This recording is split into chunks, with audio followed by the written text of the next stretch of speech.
Welcome to the Behind Story. Don't forget to like, subscribe, and hit the notification bell so you never miss a crazy story. Let's jump right in. I was gone for 30 minutes. That's it, 30 minutes. The day had been perfect up until then. The sun was high, warm but not punishing.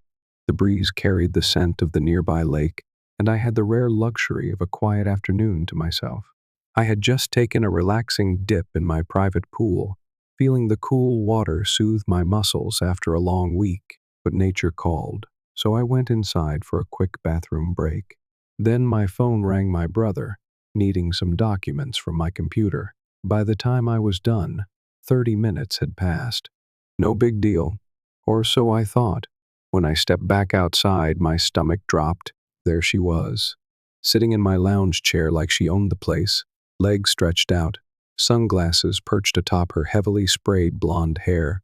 And right there in my pool, my private, heated, not a community pool, was a child, splashing, playing, completely oblivious to the fact that he was swimming in someone else's water. For a long second, I just stood there, trying to process the sheer audacity of what I was looking at. My sunscreen was on the ground. My hat was tossed aside like garbage. My property had been invaded. I took a deep breath, my voice strained but controlled. "Excuse me?" The woman, mid-40s, designer handbag slung over the arm of my chair, glanced up lazily, lips pursing in slight irritation, as if I had disturbed her peace. "Oh," she said, tilting her head. "Is this your house?" Was she serious? Was this a joke? I felt my fingers twitch at my side. "Yes," I said slowly, emphasizing each syllable. "This is my house, my pool, my chair." She nodded, as if she understood, then waved a dismissive hand toward the child, her son, I assumed. "Yeah, well, he wanted to go for a swim, but the lake was too cold." I stared at her, waiting for some kind of punchline, some acknowledgement that she had overstepped, that she was joking, that she would be gathering her things and leaving. Nothing. She just looked at me like I was the one being unreasonable. I exhaled sharply, swallowing the irritation bubbling up in my chest. "Ma'am, this is private property. You can't just—" She cut me off with a dramatic sigh, lifting her sunglasses onto her forehead. "Look, there's no need to be rude. My son just wanted to swim, and your pool is here, so—" She trailed off, waving vaguely at the water like that alone justified everything. My patience snapped. "I don't let strangers use my things," I said firmly, my voice now sharp. I turned to the kid, who was blissfully unaware of the tension, and said, "Hey, buddy, I need you to get out of the pool now." That was a mistake. The woman bolted upright in my chair, her face twisting into something ugly. "How dare you speak to my child that way?" she screeched. "He has feelings too, you know. He deserves to be in that pool." I blinked. My ears were ringing from the sheer volume of her outburst. "Deserves to be in the pool? My pool?" I squared my shoulders, planting my feet. "I don't care how cold the lake is," I said, keeping my voice steady. "It is a warm day, and he will be just fine. This is not a public pool. You and your son need to leave, now." Her face turned red, her lips pressing into a thin line before she released a sharp, huffing laugh. "Oh, this is rich. You must have been raised by people who don't know how to share." Something in me snapped. I let out a cold laugh, shaking my head. "You're acting like an infant," I said, voice laced with ice. "Take your baby emotions and your spoiled child and get the hell off my property." She gasped so hard, I thought she might choke on her own entitlement. Her hands balled into fists, her whole body shaking with outrage. You jerk," she screeched, reaching down to snatch up her handbag. "Come on, sweetie," she said dramatically to her son. "We're leaving this horrible, selfish man alone with his cheesed little pool." The boy, who had finally clued into the fact that something was wrong, pouted but climbed out. Karen grabbed his hand and stomped off my property, but not before violently kicking over my chair and, just for good measure, flipping me off over her shoulder. I stood there in stunned silence, watching them march down my driveway like they had been wronged. The moment they were gone, I let out a breath I hadn't realized I'd been holding, my fists unclenched, my body still humming with disbelief and frustration. What the hell had just happened? Who was that woman?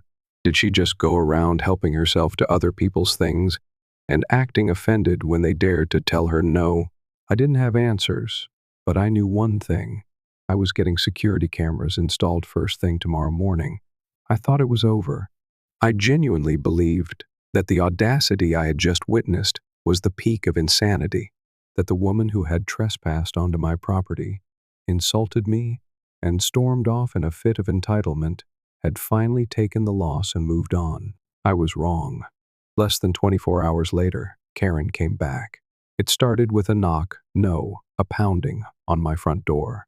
I had just finished installing the brand new security cameras when the sound echoed through my house like an earthquake. It was forceful, insistent, like whoever was on the other side was not just knocking but demanding to be heard. I already had a sinking feeling in my gut before I even opened the door, and there she was. Karen stood on my porch, arms crossed, sunglasses perched on her nose despite the fact that it was cloudy. Behind her stood a police officer, his arms also crossed, looking entirely too exhausted for this nonsense. My stomach twisted. What now? Before I could even get a word out, she launched into a tirade. "Officer, this is the man who verbally assaulted me and my son yesterday. He threatened us, screamed at my innocent child, and humiliated us. I demand you do something about it." My jaw nearly hit the floor. The officer let out a long, suffering sigh and turned to me. "Sir, would you like to explain your side of the story?" I blinked. Once. Twice. Then, slowly, my brain caught up with the sheer absurdity of the situation, and I let out a short, humorless laugh. "Explain my side?" I repeated, shaking my head. "How about I show you?" Without another word, I grabbed my phone from my pocket, opened the security app, and pulled up yesterday's footage. I turned the screen toward the officer, pressing play on the clear-as-day video of Karen and her kid trespassing, her smug expression as she lounged in my chair, the moment she flipped out when I dared to ask them to leave. The officer watched in silence. Karen, however, went pale. "That's not," she started, but the officer held up a hand, clearly done with her. "Ma'am, let me get this straight. You entered his private property, used his personal pool without permission, and then got upset when he told you to leave? And now you're trying to claim he threatened you?" Karen's lips parted like a fish gasping for air. He was so rude. He hurt my child's feelings." I let out a sharp bark of laughter. "Your kid swam in my pool without permission, and I told him, very politely, I might add, to get out. That's what we're talking about here? Feelings?" Karen's nostrils flared. "This neighborhood is supposed to be friendly. Sharing is part of being a community. And you're just what?" I crossed my arms. "Not interested in being robbed? You're a selfish jerk," she spat. "You have a heated pool, and you live next to the lake. You have 2 places to swim. We just needed one." I just stared at her, absolutely stunned.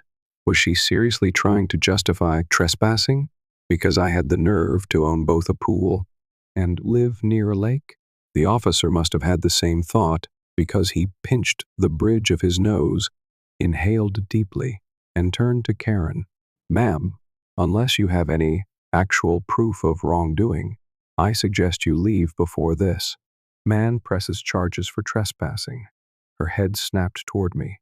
"You wouldn't," she gasped, her voice pitching higher like some kind of Disney villain mid-meltdown.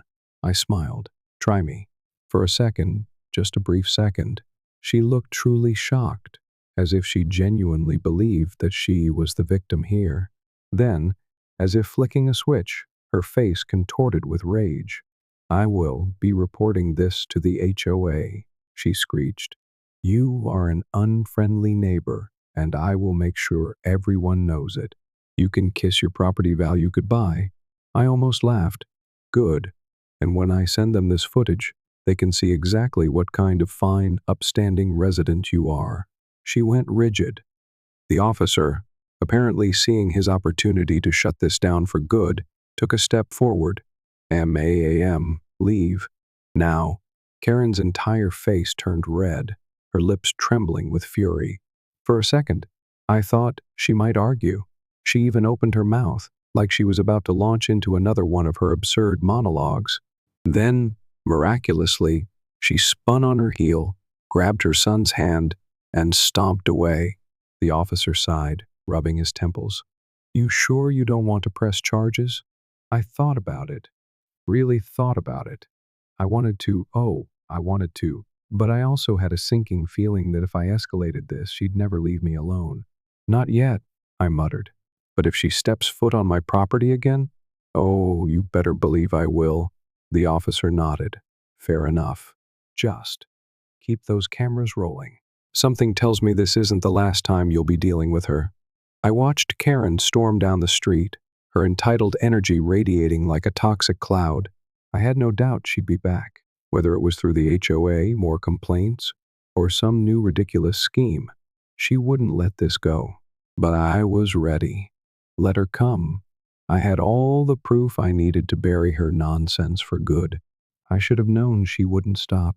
The moment that woman stomped off my property, clutching her son's hand like I had personally ruined his childhood, I just knew that this wasn't over. Karen wasn't the type to accept defeat. She wasn't the kind of person who could walk away from a battle without getting the last word, without winning in some twisted, self-absorbed way. And she proved me right, spectacularly. It started 2 days later, bright and early. I woke up to an email from my HOA. Subject, violation notice, unauthorized structure. Dear homeowner, it has come to our attention that there is an unapproved recreational structure on your property. According to HOA guidelines, all permanent additions to visible areas of your home must be approved prior to installation. Please arrange for the immediate removal of the unauthorized structure or submit a request for approval. Failure to comply will result in a $50 per day fine. Sincerely, HOA Compliance Office. The first read it 3 times, convinced I was still half asleep and hallucinating. An unauthorized structure? What structure? My house was the same as it had always been. My yard? Unchanged. Then it hit me. My pool. The same pool that had been in my backyard for 3 years. The same pool that had been approved in writing by the HOA before I even had it installed. The same pool that Karen had so graciously tried to commandeer for herself. Coincidence? Not a chance. I clenched my jaw, grabbed my phone, and dialed the HOA office. It rang twice before a chirpy, over-perfumed voice answered. Maplewood Estates. HOA, how can I help you? This is MC's name, I said through gritted teeth. I got a violation notice about an unauthorized structure. What exactly are you referring to?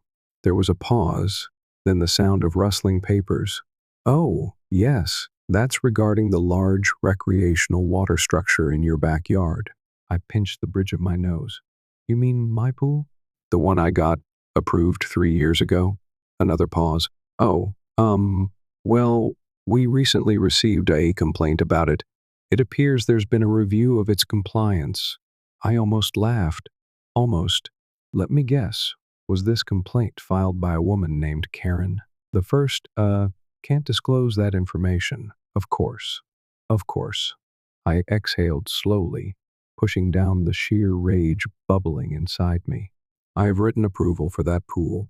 Would you like me to send you a copy? Yes, that would be helpful. Great. You'll have it in 5 minutes. And I expect that fine to be dropped immediately. We'll have to review it. I hung up. By the time I had emailed the HOA my documentation, my blood was boiling. But I wasn't done yet. Oh no. Because if Karen thought she could play dirty, She had no idea what she had just unleashed. I grabbed my phone and checked my security footage. Sure enough, there she was, 6:32 a.m., standing right outside my property, talking to some elderly woman who lived down the street, pointing at my pool, mouthing words I couldn't hear, but her expression was enough. Pure, smug, gleeful pettiness. That was it. That was the final straw. I grabbed my shoes and marched out my front door. I wasn't waiting for another complaint. I wasn't waiting for another fake violation. If she wanted to go to war, she was getting a full-blown siege. I found her exactly where I expected, standing in her perfectly manicured yard, talking to another neighbor. The moment she saw me approaching, her eyes lit up with something dangerous. "Oh," she said, her voice dripping with fake politeness. "Good morning. Can I help you?" I forced a tight smile. "Actually, Karen, you can. Would you like to explain why you filed a false complaint with the HOA about my pool?" Her eyebrows shot up, pure, mock innocence washing over her face. "False complaint? Oh, I just had some concerns about compliance. After all, this IC's a community, and we all have to follow the rules." "Rules?" I repeated, tilting my head. "Like the ones that say trespassing is illegal? Or the ones that say you can't just use someone else's property without permission?" Her smile didn't even flicker. "Oh, don't be so dramatic. I was just trying to make sure everyone is being fair with their amenities." "Fair, fair." I took a slow breath, calming the very real urge to scream. "Let me make something very clear, Karen," I said, voice low. "You step onto my property again, you so much as look at my pool, and I will press charges. And as for that HOA complaint, I already sent them the approval, so I'd start finding a new hobby." She let out a breathy laugh. "Oh, you poor thing, so hostile. I was just trying to make the neighborhood better. By lying? By protecting property values?" I actually laughed. A sharp, incredulous sound. "Protecting property values? Lady, you just made yourself the neighborhood menace. You think people here are going to side with you?" For the first time, something in her expression shifted. A crack, a flash of doubt, and I knew I had her. I leaned in just a little. "Go ahead. Keep pushing me. Keep filing complaints. Keep trying to play this stupid game." I let my voice drop even lower, my lips curling into a slow, deliberate smile. "But just remember, Karen, I have cameras." She flinched, just a tiny bit, but it was there. Without another word, I turned and walked away, leaving her standing in her yard, fists clenched, seething. She wasn't done. I could feel it, but neither was I. And this time, I was ready for whatever nonsense she had planned next. I knew she wasn't going to back down. Karen didn't seem like the type to let go of a grudge, especially when it involved someone daring to tell her no. I had called her out, embarrassed her in front of the neighborhood, and worst of all, won. There was no way she was going to let that stand. I just didn't expect her to escalate this fast. The next morning, I woke up to a sound that sent a bolt of panic through my veins. A low rumbling, heavy machinery, right outside my house. I scrambled out of bed, grabbed my phone, and bolted to the front door. The moment I stepped outside, my stomach dropped. Karen stood at the edge of my property, arms crossed, watching with a self-satisfied smirk as a tow truck backed into my driveway, directly toward my car. "What the hell are you doing?" I barked, storming toward her. My pulse thundered in my ears. She barely glanced at me, her fake concern dripping like poison. "Oh, good morning," she said, her voice syrupy sweet. "I was just so worried about your car blocking emergency access. You know, community safety and all that." I could have punched something. My car is parked in my own damn driveway. The tow truck driver, a burly man in a stained jumpsuit, looked between us uncertainly. She told me this was an illegally parked vehicle." "It's not," I snapped. "This is my property. My car. She has zero authority to tow anything." The man frowned, shifting awkwardly. Karen, however, looked delighted. "Oh, but I spoke with the HOA," she trilled. "They agreed that cars should not be blocking driveways and could pose an issue if emergency services needed access. I simply made a concerned call. As a good neighbor, I almost saw red. This wasn't just petty complaints and HOA nonsense anymore. She had actually tried to steal my car." I turned to the tow truck driver. "You got paperwork? An official order?" He hesitated. Well, no. Just a call." I laughed, short and sharp. "Then I suggest you back the hell up before you get hit with a lawsuit for trespassing and attempted vehicle theft." Karen's eyes flashed with irritation, but I didn't care. I turned my back on her and whipped out my phone, dialing the non-emergency police line. That wiped the smirk off her face. Wait a minute," she sputtered. "There's no need to get authorities involved. This is just a misunderstanding." "Oh no," I shot back, my voice dripping with mock concern. "You were just so worried about community safety. I think the police should know exactly how involved you are in protecting the neighborhood." She opened her mouth to argue, but the tow truck driver was already leaving. The moment I mentioned the police, he threw his hands up, muttered something about not getting paid enough for this, and climbed back into his truck. Karen let out an indignant huff. "You don't have to be so dramatic." "Oh, you haven't seen dramatic yet," I said, my patience snapping in half. The police officer arrived 10 minutes later. Officer Davis, the same one who had responded the last time Karen had tried pulling her nonsense. The moment he saw her standing there, he sighed like a man who had been through too much. "Miss S. Thompson," he said, already rubbing his temples. "What now?" Karen launched into some breathless, overacted story about how my car was blocking the street, how the HOA had authorized the tow, how she was simply thinking of the community. Lies, lies, and more lies. I let her ramble before pulling up my HOA emails on my phone. I held it out to the officer. "Here's proof that my car is parked legally in my driveway. Here's proof that the HOA has no such policy. And here's my security footage showing her standing here, watching, as she tried to have my car towed." Karen's mouth snapped shut. Officer Davis studied the footage, then turned back to Karen. "Miss S. Thompson," he said slowly, "if you attempt another fraudulent report or make another false claim to the HOA to harass your neighbor, you will be facing legal consequences." Karen's entire face twisted. "This is ridiculous. I was only trying to help." The officer gave her a long, unimpressed look. "You can help by staying off his property." For a second, I thought she might actually explode from sheer frustration. But miraculously, she stomped off, muttering something under her breath about how I was ruining the neighborhood. I didn't even have time to celebrate before Officer Davis turned back to me. "You might want to consider filing a restraining order," he said grimly. "I don't think she's done with you." Neither did I.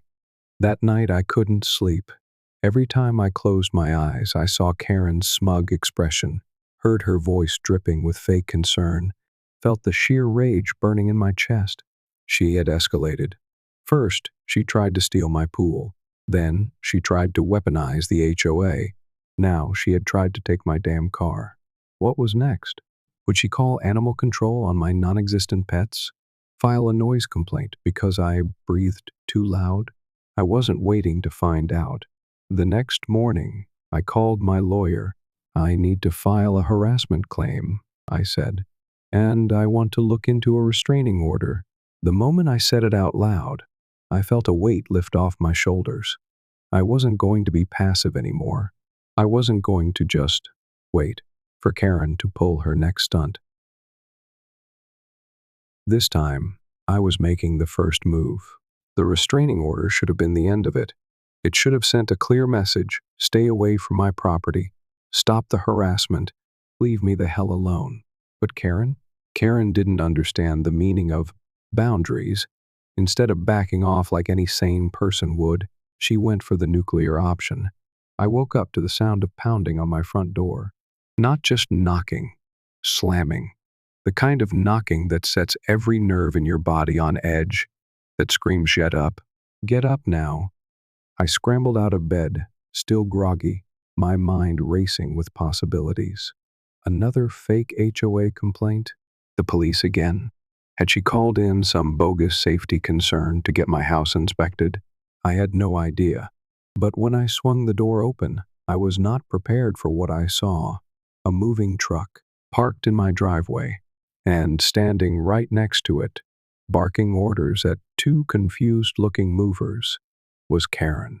I froze, my brain short-circuiting. What the hell? She turned, and the moment she saw me, she plastered on the smuggest smile I had ever seen. "Oh, good, you're up," I blinked. "Karen, what the hell are you doing?" She sighed, shaking her head like I was some misbehaving child who didn't understand basic logic. "Well," she said, gesturing to the movers, "I figured since you've been so difficult about sharing the community amenities, it was time I just made things official." I stared at her, my stomach tightening. "Official," I repeated, my voice dangerously low. She beamed. "Yes."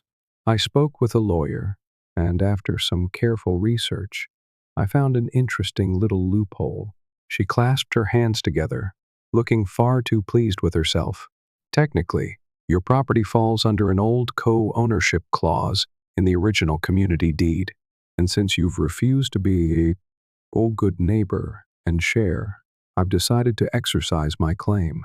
I just stood there, stunned, silent, absolutely baffled. I opened my mouth, then closed it again. My brain was struggling to process the sheer lunacy of what she was saying. Then, finally, I found my voice. "Karen, you don't own my house," she gasped, wagging a condescending finger at me.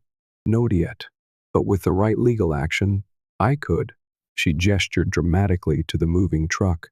So I figured, why wait? That's when one of the movers hesitated, looking at me uncertainly. Is this your house?" "Yes," I snapped, my patience obliterated. "This is my house, my private property. And I have a restraining order against this woman." The two movers visibly paled. Karen's confident facade cracked just slightly. "Oh, don't be so dramatic," she scoffed. "This is just a misunderstanding." The movers didn't look convinced. One of them pulled out his phone. "I think we should call the office." "Great idea," I said, already whipping out my own phone. "I'll call the police." Karen's face went from smug to panicked in record time. "Wait, hold on. There's no need for." I stepped back inside and slammed the door in her face. By the time the police arrived, again, Karen was in full meltdown mode. She was ranting about historical claims and neighborhood fairness and how I was being unreasonable by not allowing her to relocate onto my property. Officer Davis, bless this man's patience, took one look at my expression and sighed. "You again, Miss S. Thompson?" Karen whirled on him. "This is an illegal eviction," she shrieked, flailing her arms like a deranged windmill. "I have a legal claim to this land, and he is trying to force me off of it." Officer Davis blinked, slowly, then turned to me. "You do have a restraining order, right?" I handed it to him. He looked it over, nodded, then turned back to Karen. "Ma'am," he said, his voice flat, "you are under arrest for violating a court order." Karen's mouth dropped open. Her entire body seemed to short-circuit. "What? You can't." "You were told not to come near his property," Officer Davis continued, already pulling out his handcuffs. "You violated that order. You called a moving company to illegally move into a house that isn't yours. You attempted trespassing, again, and now you're making fraudulent legal claims." "This is outrageous," she shrieked, actually stomping her foot like a toddler. The movers, at this point, were slowly backing away toward their truck, clearly wanting nothing to do with this. "Ma'am," Officer Davis sighed as he clicked the handcuffs into place. "At some point, you have to stop digging." She screeched something incoherent, thrashing like a fish caught in a net. You'll hear from my lawyers. This isn't over. I'll own this property. I'll. The police car door slammed shut. Silence. Blessed, beautiful silence. I turned to the movers, who looked absolutely shell-shocked. Get that truck off my driveway, I said, exhausted. They did. Immediately. The neighborhood was eerily quiet for the rest of the day. I think everyone had seen, or at least heard, what had happened. A few neighbors shot me sympathetic looks, but no one approached. No one wanted to be next on Karen's warpath. And me? I just sat by my pool, took a long sip of my drink, and savored the absolute peace. For now. Because if Karen was capable of this, I had no doubt she'd find a way to make it even worse. And when she did, I'd be ready. I thought jail would be enough to stop her. I hoped it would be enough. That sitting in a holding cell overnight, realizing that the law didn't bend to her whims, would finally knock some sense into that overinflated ego of hers. I was wrong. So wrong. Because Karen wasn't just back. She was back with reinforcements. It started with a letter, a single cream-colored envelope left sitting ominously in my mailbox. No return address, just my name, scrawled in looping cursive that looked way too familiar. My stomach sank. Not again. I tore it open, eyes scanning the contents, and within seconds, my blood was boiling. Dear homeowner, it has come to our attention that your continued harassment of a fellow resident has caused distress within our community. Your aggressive refusal to comply with reasonable neighborhood expectations and your unnecessary escalation of legal action have made many uncomfortable. Please consider how your actions impact the peaceful environment we all strive to maintain. Sincerely, concerned neighbors. Concerned neighbors. I gripped the letter so hard my fingers creased the paper. This had Karen written all over it. I stormed inside, pulled up my neighborhood Facebook group, and sure enough, there it was. A full-blown post, written by Karen's friends, painting her as the helpless victim in all this. It's so sad when people abuse power and use the police to bully a single mother. What happened to kindness? To community spirit? Do we really want our neighborhood to become the kind of place where calling the cops is the first response to a misunderstanding? Just think about it. Justice for Karen. My hands shook with anger. Justice for Karen. This woman had tried to steal my pool, tow my car, illegally move into my house. And now, she was playing the victim? And the worst part? People were falling for it. Comments flooded in. Wow. I had no idea it was so bad. I heard she was arrested over a parking issue. Can you imagine? So extreme. Some people just have too much time on their hands.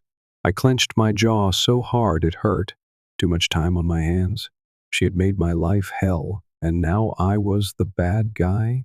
Oh, hell no. I took a deep breath, cracked my knuckles, and started typing. Let's get some facts straight. 1. Karen trespassed onto my property. 2.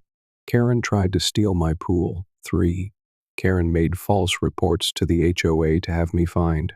4. Karen attempted to tow my legally parked car. 5.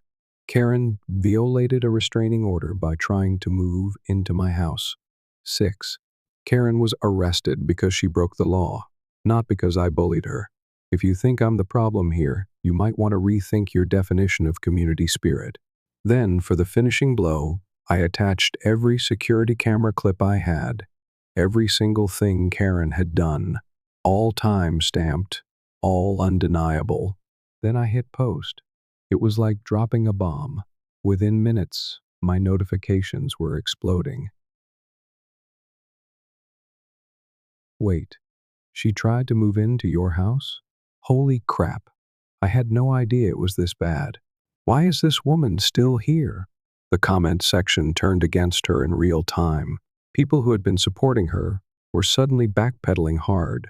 And then, the best part, Karen Thompson has left the group. I sat back, exhaling slowly. Finally, the next morning my phone buzzed. A new email from the HOA. Dear homeowner, We have reviewed the recent incidents involving Miss S. Karen Thompson and found them to be in direct violation of community standards. Effective immediately, Miss S. Thompson's HOA membership privileges are suspended. Further violations will result in her removal from the neighborhood. Sincerely, HOA Compliance Office. I read it 3 times, making sure my sleep-deprived brain wasn't imagining things. Then I laughed like a man unburdened. Karen was done. Her free pass to harass me? Gone. Her HOA power? Stripped. And if she so much as breathed in my direction again, she'd be gone for good. I stepped outside, coffee in hand, and breathed in the peace. For the first time in weeks, I wasn't looking over my shoulder, wasn't wondering what new ridiculous stunt she'd pull next. I had won. And the neighborhood finally belonged to the sane people again. I should have known Karen wouldn't take her defeat gracefully. People like her never do. For one blissful week, it was quiet, too quiet. No bogus HOA complaints. No passive-aggressive notes in my mailbox. No unwanted visitors lurking at the edge of my driveway with that signature smug expression. It was almost peaceful. And then she played her final card. I woke up to the sound of my doorbell ringing. Not just once. Not a normal, polite press. It was a full-on, unhinged assault on my doorbell. Ding, ding, ding, ding, ding. I groaned, threw on a shirt, and stomped to the door, already knowing it was her before I even looked through the peephole. And sure enough, there she was. Karen, dressed in a cheap, ill-fitting suit, hair frazzled, eyes wild, clutching a clipboard like she was about to serve me a subpoena. Behind her, a camera crew. I blinked. What the hell? I threw open the door, my patience officially dead. What do you want? She plastered on her biggest, fakest smile and shoved the clipboard toward me. Hello, neighbor. I'd like to formally inform you that I'm running for HOA president. I burst out laughing. I couldn't help it. It just happened. My entire body betrayed me. Karen's eye twitched. I fail to see what's funny, she sniffed. I'm launching a campaign to reclaim this community from tyranny and unfair treatment of its residents. And I have the full backing of... She gestured dramatically to the 3-person camera crew, who looked just as confused as I felt. I wiped a tear from my eye. Let me get this straight. You're running for HOA president? After getting banned from the HOA? Her expression didn't even flicker. That was an overreach. I have petitioned for my reinstatement. Karen, the first sighed, rubbing my temples. You literally tried to steal my house. She waved that off like it was ancient history. That's irrelevant. The people have spoken, and they want change. I crossed my arms. Who, exactly, are these people? She flinched, just a little, but I saw it.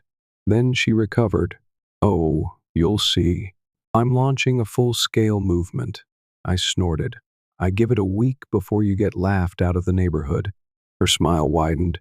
Oh, I don't think so. Because I have something you don't. I raised an eyebrow. A criminal record? She ignored that. A secret weapon. I stared at her for a long moment. Then, slowly, I stepped outside and leaned in close. Karen, I said, voice low, dangerously calm.